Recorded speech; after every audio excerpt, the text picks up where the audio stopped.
Chris here, and welcome to my channel, and welcome to this week's reading vlog. So we're in the third week of February, and things are about to get a little chaotic with the Get a Clue Readathon.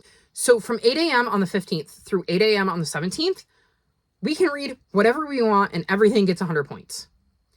So, needless to say, most of us aren't going to be reading a 12,000 page book or a 500 page book when we can only count it for 100 points. So, tonight before bed, I plan to continue reading The Affair of the Mysterious Letter because I can still submit bonus prompts, and I'm reading this for the bonus prompt, and I cannot start any books before 8 a.m. for the chaos round. So I will be working on this tonight. I don't have much to say about it because I'm only a couple of chapters in, but this is what I'm going to be working on. I also need to get to Iron Flame this week because my audiobook is almost about to be yanked for me, and well, I would like to finish it, and I haven't picked it up in well over a week. For the chaos round, though, boy, do I have some options. So I have this giant stack of Who HQ books that I hope to get to this month. And I have like 6 or 7 more that I was not in possession of when I made my TBR. They're in the hallway. And one of the things I am planning on doing this year is reading all of the books I haul in 2025, in the year 2025, except for the new Warrior series, because I want to binge that when they all come out, and they're not all coming out this year. That would be my one exception.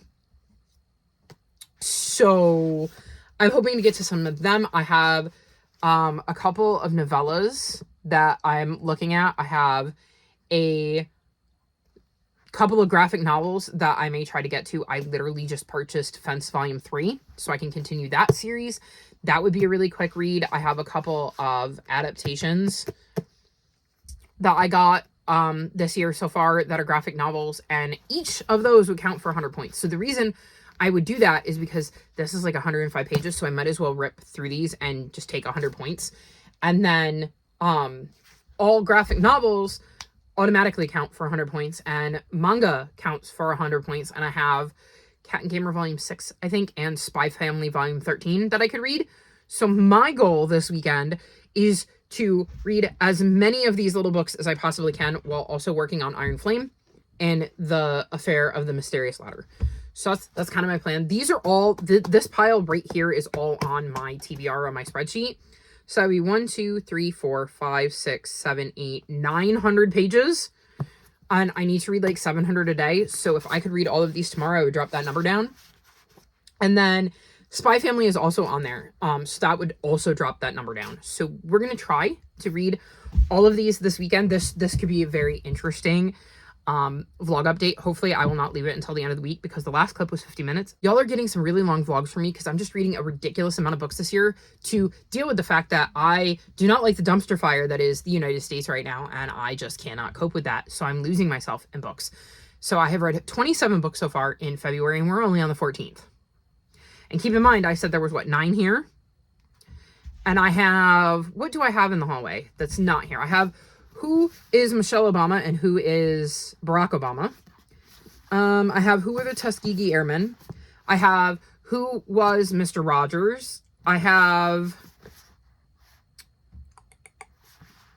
know she's on the cover, but I don't think it's about Rosa Parks. I think it's the, I'm trying to remember what it's called. I think it has something to do with her refusing to give up her seat. It's not Rosa Parks specifically, but I can't remember the name of it, and it's like a Who HQ graphic novel. I definitely have a few more. I'm just completely drawing a blank. So, I mean, that would be what, 9, 10, 11, 12, 13, plus Spy Family, so that's 14. That I could easily add 14 books in the next couple of days, plus this one. So, I mean, it's going to be a very, very long weekend with lots of reading. I may try to do some sprints over the weekend. At some point, I need to film and edit and get back on that stuff, and I think Cielo would like to come say hi. I may also need to build a desk at some point. So we're just going to see and play it by ear. So hopefully I will check in a couple of days. Like, my goal is maybe Monday, and let you know what I read over the weekend so that I'm not swamped later in the week with like 20 books. So we'll see how this goes. Wish me luck, and I will check in with you soon and give you an update. Hopefully.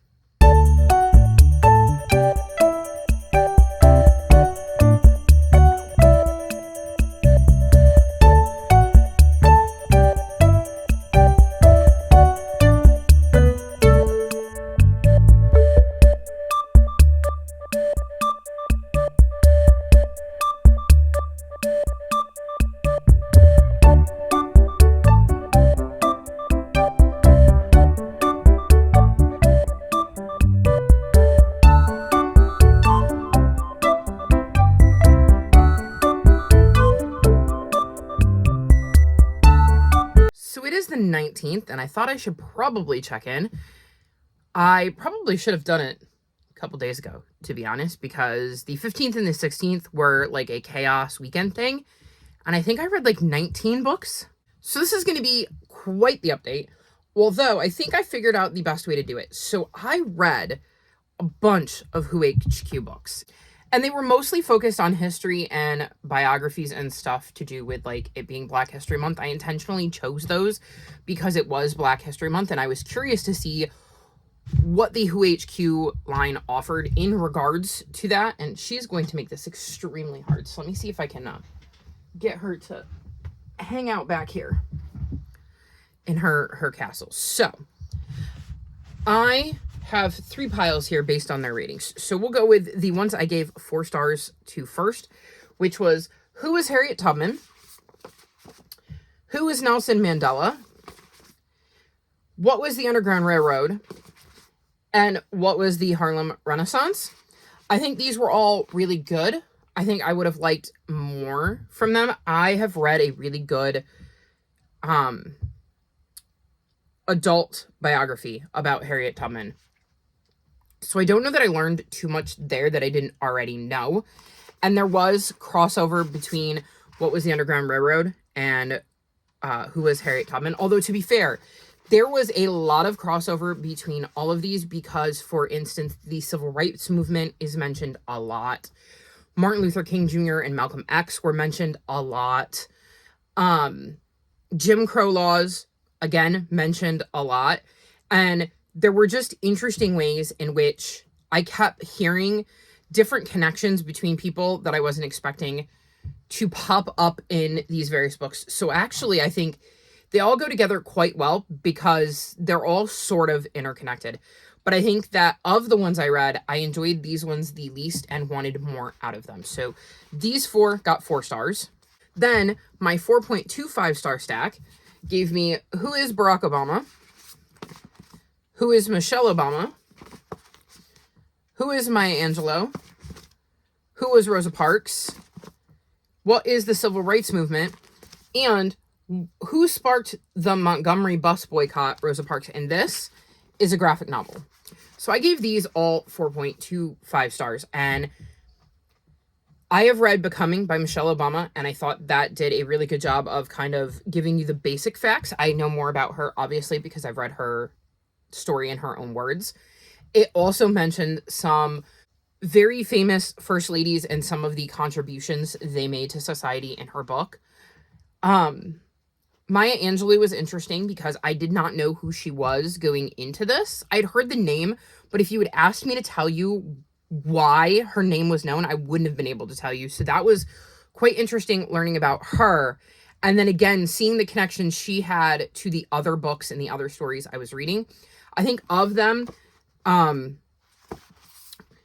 the Obamas were probably the ones that were least connected, but that's because they're much more modern day, obviously, as opposed to being set kind of in the past and stuff like that. So I thought this was, again, another good collection. I really thought the graphic novel was interesting and how it kind of brought those conversations to life. So another really good selection. And then that left me with my favorites, which I gave 4.5 stars. What was the Tulsa Race Massacre of 1921? Who was Jackie Robinson? Who were the Tuskegee Airmen? Who was Mr. Rogers?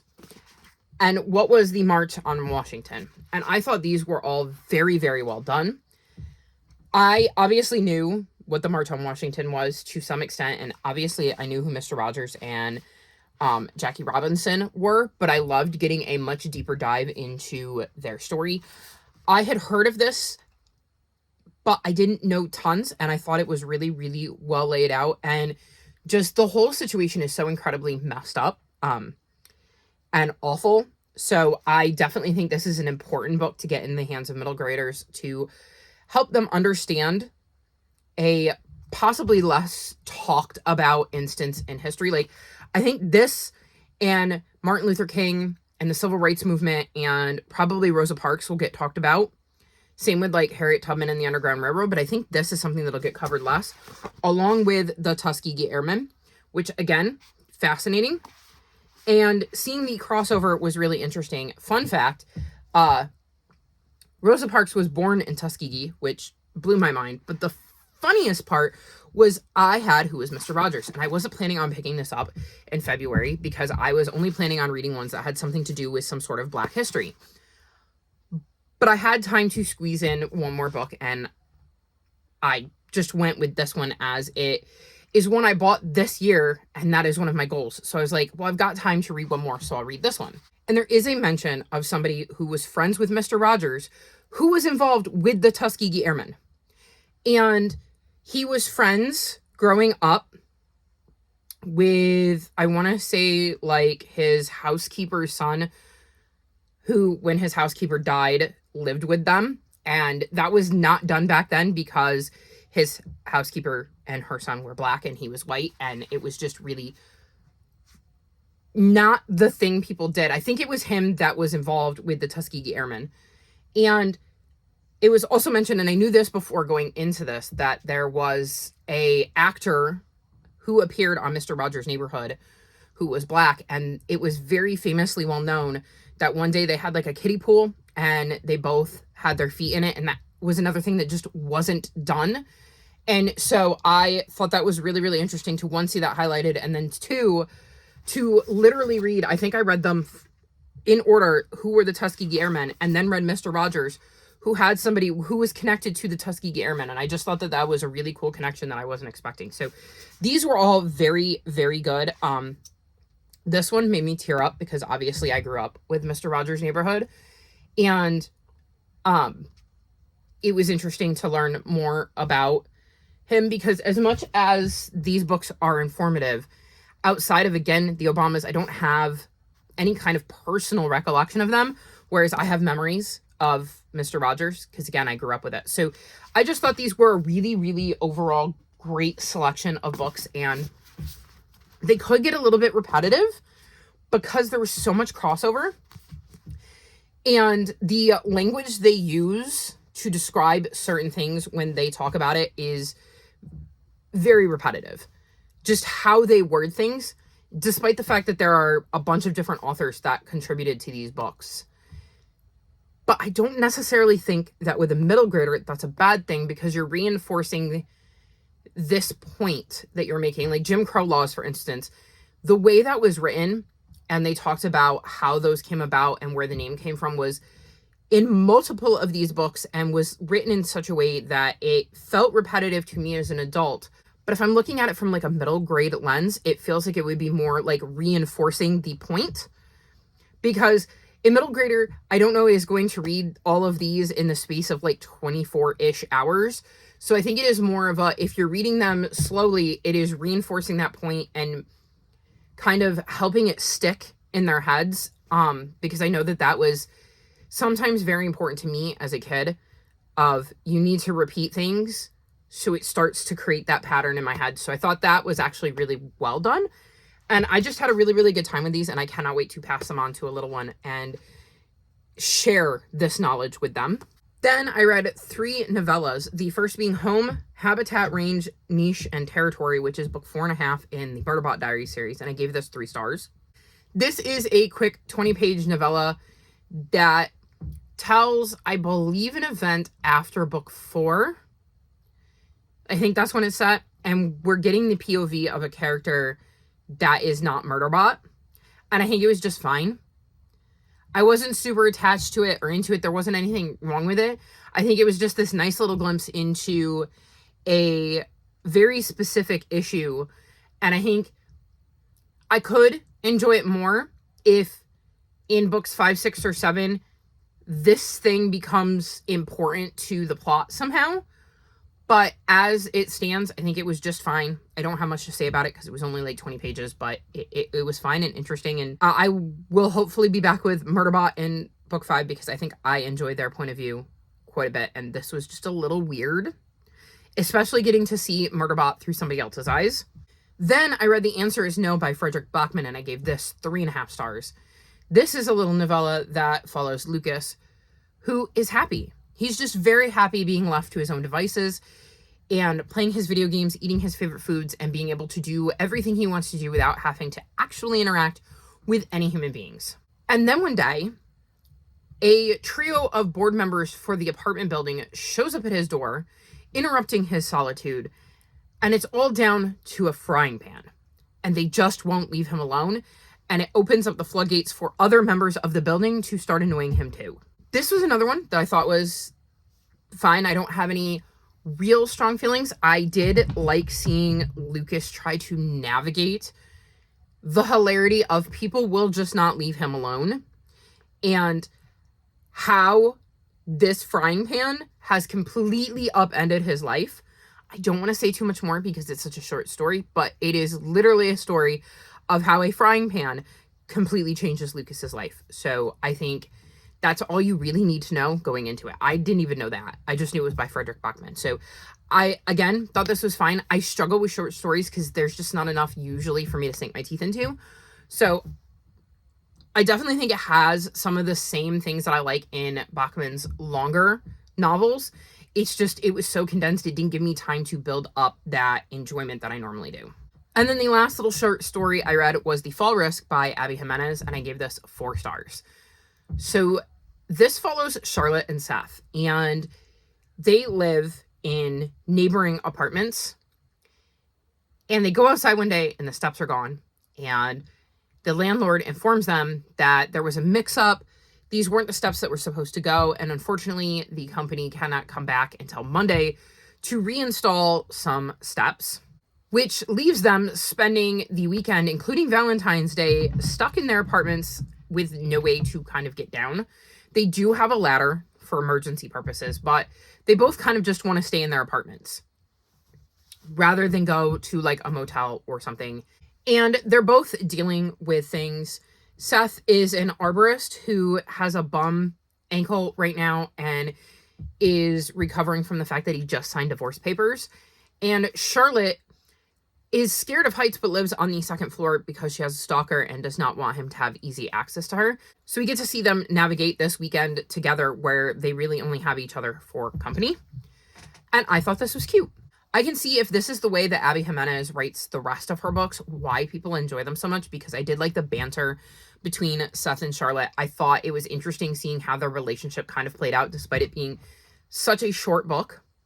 I definitely want to read more by her, and I'm now even more excited to be doing the Bookstar read-along of the, I don't know if is it Part of Your World? Part of Your World is the first one. It's like Part of Your World, Yours Truly, and Just for the Summer, and they're like companion novels, but Bookstar has a read-along where we read them in order. I think it's in July, September, and November. Don't hold me to that, but I'm pretty sure that's the timetable, and I'm planning on doing the read along because I own all 3 of them.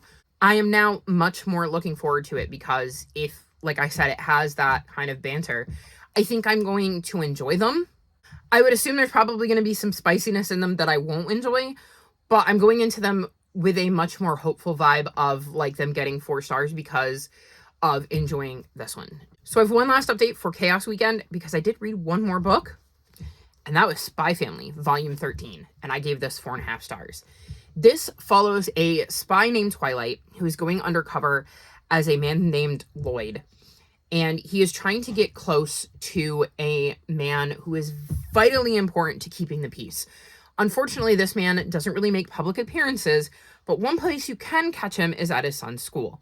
So Lloyd has to find a family. He ends up adopting this little girl named Anya, having no idea she can read minds. So she immediately knows what's going on with Lloyd and the fact that he's a spy and what his mission is. And then they meet Yor, who agrees to be Lloyd's pretend wife and a mother to Anya. And what Lloyd doesn't know, but Anya knows because she can read minds, is that Yor is an assassin and is hoping that this marriage to Lloyd and family with Lloyd and Anya will give her cover for the fact that she's an assassin. So hilarity has ensued because this little girl knows everything that's going on, while Lloyd is over here doing Twilight stuff, and Yor is over here being an assassin, and she is trying to keep everything hidden because she knows things that she's not supposed to know, while also trying to help both of them out because she's grown to care for them. And I've loved this series. I thought this edition was fantastic. There was so much to like in it. I feel like it really did further the story in a lot of interesting and intriguing ways. I am very curious as to what happens in volume 14 because there's like a big thing that happens at the end that feels like a cliffhanger. So I cannot wait to get my hands on volume 14. But this one just came out, so I'm probably got at least a little bit of a wait. I am really, really enjoying this series. I definitely think it's one I'm going to have to start collecting because I could see me wanting to reread it just for the hilarity. Because let me tell you, the fact that these three have these secrets from one another really does lead to some of the most hilarious situations, and this one is no different. So very much enjoyed this and thought it was a great addition to the series. Then I was reading The Affair of the Mysterious Letter for cover that was mostly one cover, and I got to page 68 and decided to DNF this. I'm not even sure I could really tell you what was going on. It was not connecting with me. I think it's supposed to be a fantastical Holmes and Watson retelling, and it just was not clicking with me. I was so bored that I was struggling to stay focused on it. So I think it is best if I just DNF it because, like I said, I was not enjoying it, and I truly could not tell you what exactly was going on other than that there was some sort of mystery, but there was some fantastical stuff going on, and I just didn't care, unfortunately. So DNFing this. I'll mention that I made some significant progress in Iron Flame, and I'm currently on page 486, and it has definitely picked up. I've definitely gotten more invested in this. It started off a lot slower, and I wonder if that's why a lot of people haven't enjoyed it. I haven't watched any like spoilery reviews or even non-spoiler ones for the most part because I didn't want to accidentally get spoiled for anything, even in a slight sort of misunderstanding or just, I don't know, just any spoilers. And I also didn't want to be influenced past the fact that I heard a lot of people talking about how they didn't enjoy this one as much as the first one, but I didn't want the reasoning why. I wanted to go into it and make my own opinion. And to me, it does start off slow, but there is an event that happens a chunk into the book. I don't know exactly where, but once that happens, things start to pick up and I got invested again. And now I'm extremely invested and am very, very curious as to how this ends because I've heard it ends on a cliffhanger. And now I would be just sitting here waiting for Onyx Storm because I've requested it from the library. And my only drawback with that is I have heard that Onyx Storm might end in a cliffhanger too. And we're going to have to wait for book 4. So that could be interesting. So we're going to see how this goes, but I do own this. So I'm probably, because I've heard much better things about Onyx Storm, going to end up buying Onyx Storm at some point because this feels like a series that I'm going to continue to be invested in. And color me shocked because it was not one I thought I was going to enjoy. So thank you, Omi, for pushing me to pick this up because I'm definitely enjoying this series far more than I thought I would. Then we're going to go back to read a book whose cover is mostly one color because I did have to, read a book for that. And I ended up picking up Death Set Sail. This is the 9th and final book in the Murder Most Unladylike series, and I gave this 4.25 stars. In this one, we're following Daisy and Hazel, and they are headed to Egypt to visit a classmate and go on like a boat tour up the Nile. And once on the ship, there is this group of individuals who believe they are reincarnations of ancient pharaohs, and one of them ends up dead. And of course, Daisy and Hazel have to investigate. The mystery of this was so intriguing. And I was definitely invested. I was trying to piece it together. There was just so much to try to figure out in this one. There were a lot of really good twists and turns in this one that I was not expecting that definitely added to the mystery. There is something in the way this starts that just draws you in. And I don't want to say what it is because to me, spoiler. However, it just, from the word go, you know that this one is like different and just has so much going for it. And it was so easy to get into and just want to keep going. So I really did enjoy that. I'm not certain I loved how the series wrapped up. However, I really enjoyed the mystery of this. So it's a very high 4.25 stars because this is probably my favorite mystery of the whole series. So I thought it was definitely a solid end to the series, and there is a spin-off series, which I did not know, that I might look into because I have really, really enjoyed the series in the way Robin Stevens kind of crafts mysteries. So very much enjoyed this, and also excited that I can check a series off my series to continue sheet. And technically I couldn't submit that until I finished my billiard room prompt. And the prompt for the billiard room was to read a book that involved like competition or sports. So I ended up picking up Time to Roll. And this involves a beauty pageant, which is definitely a competition. We're following Ellie, who's got CP and is in a wheelchair, and her friend Coralie wants to join this beauty pageant and ends up talking Ellie into doing it with her. At the same time, her mom is on a honeymoon and she's getting to spend time with her dad, who she hasn't really had much of a relationship with, which is rough. And doing this beauty pageant really isn't Ellie's thing, especially not when they start to try to make her the center of attention, which creates some friction between her and Coralie. I gave this 4 stars. I thought it was really well done. It was quite interesting to see Ellie kind of push back on people's beliefs about her being in a beauty pageant and how she kind of went about doing that. I thought that the way the beauty pageant kind of played out and the things it brought up in Ellie and her relationships was very well done. I liked getting to see her have some conversations with her dad and see more of that relationship and that side of her family. I really enjoy the series. It's a nice little contemporary series. It's really easy to read, and I will definitely be continuing it because there is another book in this series. So very much enjoyed this and would recommend it. And I did read the author has a child who has CP. So she is writing from a place of experience having a child who has this disability. So I think that the disability rep is on point, and I'm all for having more of that in middle grade. So that is my update. That is what I've read since I last checked in with you. I did spin the wheel so that I could continue reading, and I got Read a Book with a Journey in it. And so I'm going to be reading the Arctic Railway Assassin. This is the 6th and most recent / final book in the Adventures on Train series.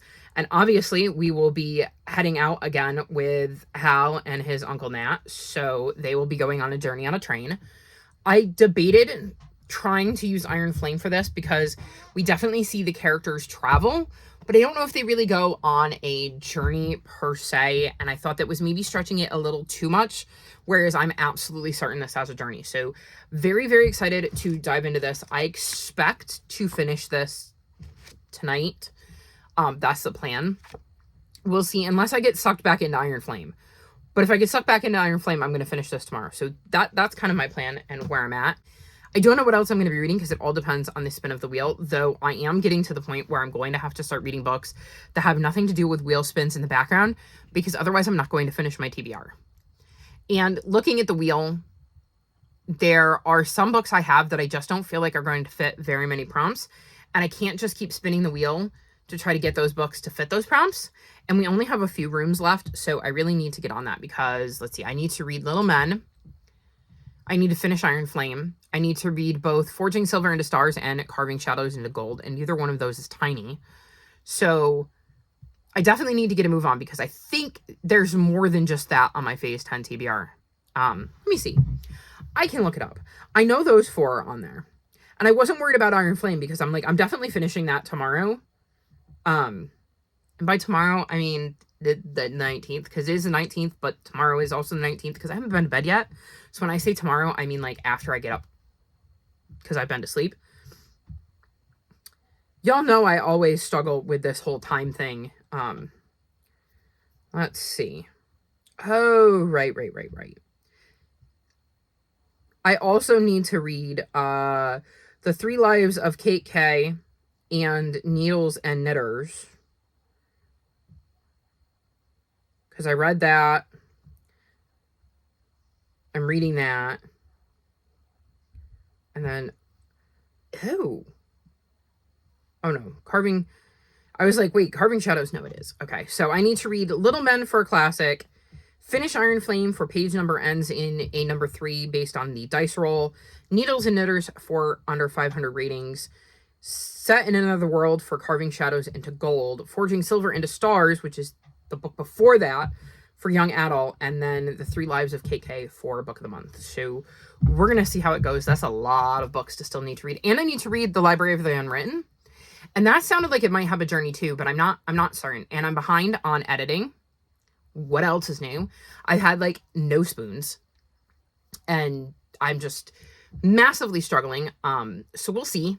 Who knows when you'll see this? We're going to try, because I'm also trying to read a ridiculous amount, and well, editing takes away from my reading. And I have decided in my absolute craziness. So I'm doing Readathon, and I'm going to be on Team Stags, mainly because I think their extra prompts are going to work best with my reading tastes, because I think it is like non-human main character or something like that, and I certainly read a lot of animal POV. Less so like vampire or werewolf or something like that, but I do read a lot of animal POV, which would be non-human. And then I think the other one is like flora on the cover, maybe. I think I got the impression it was like plants on the cover, and I'm like, I could probably do that easier than I can do like politics is one of them. Read a book with your new book boyfriend in it, which I don't do book boyfriends, so that would be completely useless to me. That's not a prompt that is going to work for me at all. Read a book with like secrets. None of the others felt like that they would be easy for me to do, whereas this felt a little bit easier, especially considering I'm doing middle grade March. So obviously I'm planning on reading a lot of middle grade in addition to my TBR. And then I also saw on Kathy from the Queer Lit Readathon's channel, her TBR for Galaxyathon, and I went, ooh, that sounds interesting. And then I looked into that, and that's all about reading like some sci-fi. So I threw some sci-fi books on my March TBR. So I need to film TBR videos for those. At some point, I need to film my Phase 10 TBR video, and we're on the 19th, which means we're getting very, very close to me needing to do that. And I have no idea how I'm going to film my TBR, because I don't know how the camera is going to set up with the sucker here, because I haven't tried yet. So that's going to be interesting. Anywho, so far it's been a really, really good week for the number of books I pulled off my TBR, just not necessarily off my specific Phase 10 TBR or February TBR, which is a little worrying. So we're gonna see how it goes, and yeah, I will check back in with you maybe Saturday at ridiculous o'clock in the morning again to let you know how the rest of my week went.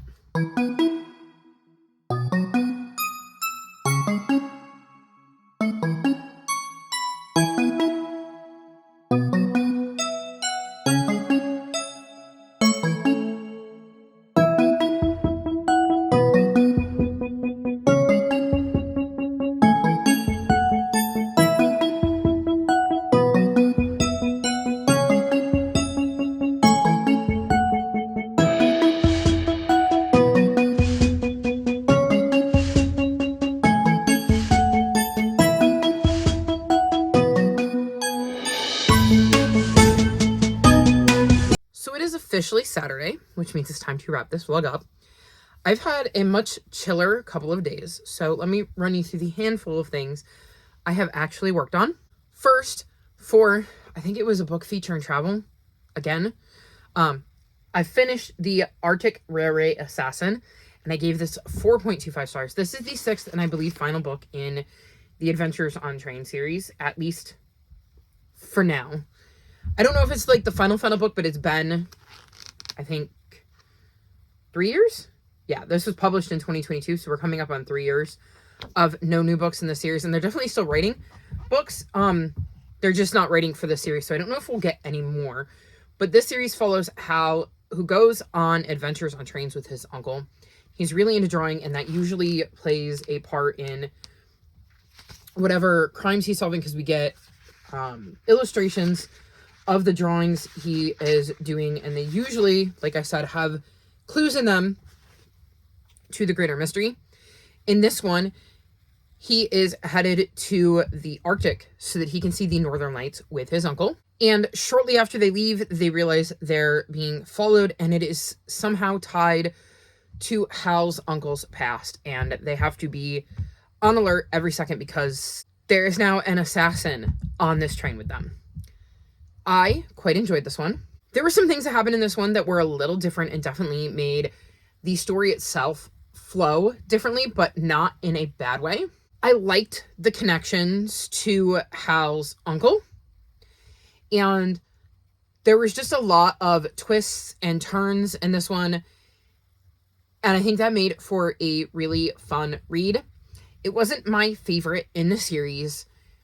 There were definitely others I enjoyed more than this one, but I think it was a very, very solid book in the series, and if it is the end, I feel like it was a very good and solid end to the series. Like, I'm disappointed because I like this series and I would like more books. I'm not disappointed in the idea of this being the end because of X, Y, or Z. Like, this needs to be wrapped up, or what about that, or why didn't they do this, or are they going to address that kind of a thing. So very, very happy I got to read this, and I'm now officially caught up in the series, which is super exciting, or I finished it, whichever one it is, I'm not sure, but I'm able to take it off of my in progress series page on my spreadsheet, and that is really all that matters for me. The only other book I finished since I last talked to you is Iron Flame, and I gave this 4 stars. So I think I said that there's a point where this book picks up and then the pace is so much better because it starts off a lot slower. And I maintained that the pace stayed once I hit that point throughout the rest of the book. There was so much that went on in this book and so many different things that we learned about this universe and Violet and her journey and the other characters she interacts with. The cliffhanger is intriguing, but I don't know what I was expecting, because I think I was almost slightly disappointed because I had heard a ton of people didn't love this book, but the cliffhanger made them need Onyx Storm like yesterday. And for me, I don't know if it was like the hype of the cliffhanger. I got to the cliffhanger and I was like, okay. Okay, sure. Yes, I would like to know what happens, but like, not the way some other people seem to be chomping at the bit to read Onyx Storm.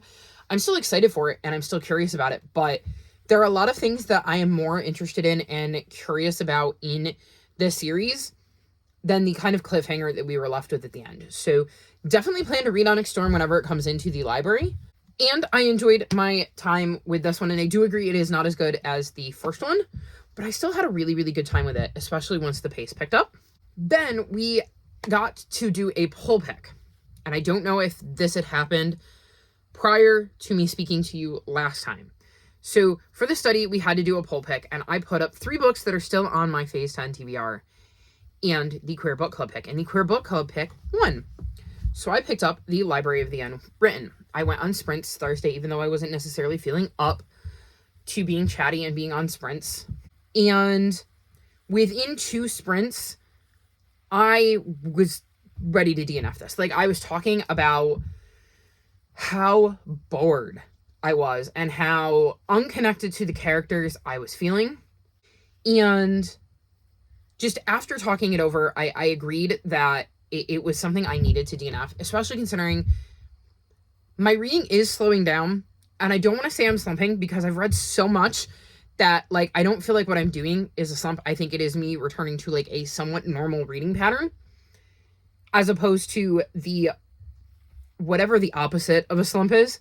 I've just lost myself in so many books that I've, like, overread. So I think I'm just going back to somewhat of a more normal amount of reading. And I don't want to say I'm slumping, but I feel like this is the type of book that could make me slump. So in this, we're following Claire, and she is the head librarian of the Unwritten Wing. And this is where stories that are unwritten, have potential, haven't been finished, etc. kind of linger. And one day, the hero of one of those stories escapes the library, and she, along with her assistant Brevity and a demon named Leto, must go after it. And they end up encountering Ramiel, an angel who is convinced that they hold the Devil's Bible and starts to go after them. And they have no idea where the Devil's Bible is, but it is a very powerful tool in the battle between heaven and hell. So they need to kind of set out to find it before Ramiel does, because They have no idea why he's looking for it or why he thinks they have it. So, like I said, I did not care. I got to page 82 and I didn't care about Claire or Brevity or Leto or Romuald or the Devil's Bible or why I should be invested in that. I was listening to the audiobook while reading along. It took everything I had to stay concentrated, despite the fact that I was physically reading along while listening to the audiobook. Which meant it would take me ages if I was just physically reading. And if I was just listening to the audiobook, I would not remember anything. And I think there was a very good chance if I kept forcing myself to read, I would get to the end and be like, I have no idea what I just read. I don't think I would have retained it because I didn't care and I was bored. So this is the first fail of the Queer Book Club. I did not enjoy it. Hopefully you all enjoyed it better and it worked for you. This just does not feel like a book that was going to click with me, especially given the headspace that I'm in. Then I am in the midst of 2 other books. So I redid the poll with 3 of the 4 books I believe I have left on my Phase 10 TBR, and Dreams for My Father, which is my nonfiction, and this time Forging Silver into Stars one. This was the one that was second, so I wasn't really surprised by that. This is a reread, and it is a spin-off of the Cursebreakers series by Bridget Kemmer. So I'm not really going to go into who we're following because I feel like that is spoilers for the Cursebreaker series, and I don't want to spoil that for you. But I really loved the Cursebreaker series, and I gave this one 5 stars. I'm really, really enjoying my reread and refamiliarizing myself with the characters that we're following in this one because it's different than the characters we followed in Cursebreakers, and the relationships that are developing in the world and what is going on, so that I can be ready to read Carving Shadows into Gold, which I plan to read the moment I finish this. So very much enjoying my read. I'm on page 136, so making some good progress, and I see no reason why I won't finish this and Carving Shadows into Gold before the end of the month. For Phase 10, I'm not sure what I want to do, because if I finish both of those, I still have the 3 Lives of Kate K and Little Men. I think both of those are going to read very quick, so I'm very tempted to give myself the reward, or at the very least, not take a punishment. I think maybe that's what I should do, is I won't take a punishment, that way I have the entire month. And then in April's video, I can take a reward or a punishment depending on whether I actually finish it. Because I don't want to have to hand in my reward prompts if I don't have to. But it may be another couple days before I film, so we'll see where I'm at. I don't know what I'm going to do with that, but I'm feeling all right now, because this is reading fast, and I forgot how fast Bridget Kemmer's books read for me. And they're long, but I have 2 of them. So if they go really, really quick, I think I have a decent chance to finish. And then the other book I'm in the midst of, I'm reading for Food on the Cover, and that's Murder at the Blueberry Festival. This is the 3rd book in the Beacon Bake Shop mystery series, and in this one, Lindsay is partaking in the Blueberry Festival. She is working on creating pies, like blueberry pies, for the pie eating contest, and that is just one of many events that are happening at the Blueberry Festival, and things start kind of going awry. Somebody is pranking the various events. These pranks are kind of left off at first until they seem to be getting more serious, and it delves from something that seems kind of funny into something that is more spiteful and more like sabotage. And then a body is found in a boat dressed as a Viking, and obviously things have turned far, far away from the pranks that originally started.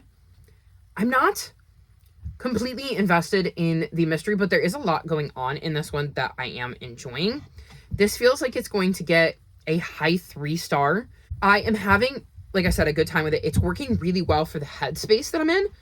I just don't know that I'm super engaged in the mystery. Like I said, it's not my favorite. I don't really know if I care who was causing the pranks, why they were causing the pranks, and who killed this guy. But there is some fun stuff with Lindsay and what she's dealing with because of all of these pranks. So still invested in the series, just this one feels like it's not going to be one of my favorites. And I should mention, because I realized I haven't, I'm on page 240, so I should be finishing this tomorrow. So there you have it. That was the end of my week. I have managed to get the final vlog of January edited, and it is working to be uploaded, which means I'm now only three vlogs behind. And because I'm just not good at making good decisions, I have decided to partake in 4 readathons in March. I'm doing middle grade March, which I was always planning on doing. I'm doing Galaxy-a-thon, which I found because I stumbled across it via Kathy's channel because she's doing it and posted her TBR, and then it looked like fun, so I decided to do it. And then Paige mentioned on her Patreon the Roll of Reads readathon, and I looked into that and went, oh, that looks fun, and that looks like something I could make a prompt on my board. So I did that, and then obviously I'm doing Realmathon, and I decided today I was going to be on Team Stags, because the bonus prompts for that are to read a book with a non-human character, which I figure animal POVs would fulfill because they're not human. And I definitely have a few of those on my TBR. They're something I enjoy reading. And then read a book with plants on the cover, and I've got a lot of those too. And of the bonus prompts for each team, those felt like the ones that would be easiest for me to fulfill. So I'm Team Stag. I'm officially joined up on Team Stag, so we'll see how March goes. At least I'll have some more freedom. As much fun as I'm having with the Get a Clue Readathon, it has definitely made it hard because there were books I needed to get to, and so far they haven't worked for the prompts. So that has definitely played a factor in what I've read and the order I've read things in. So we're going to see how the rest of the month goes. But that's all for this week's vlog. All of my social media is linked in the description below if you'd like to come chat with me. If you've made it this far in the video, leave me blueberry emojis or pie emojis if they don't have blueberries. Like this video and subscribe to my channel, and I'll talk to you next time. Bye!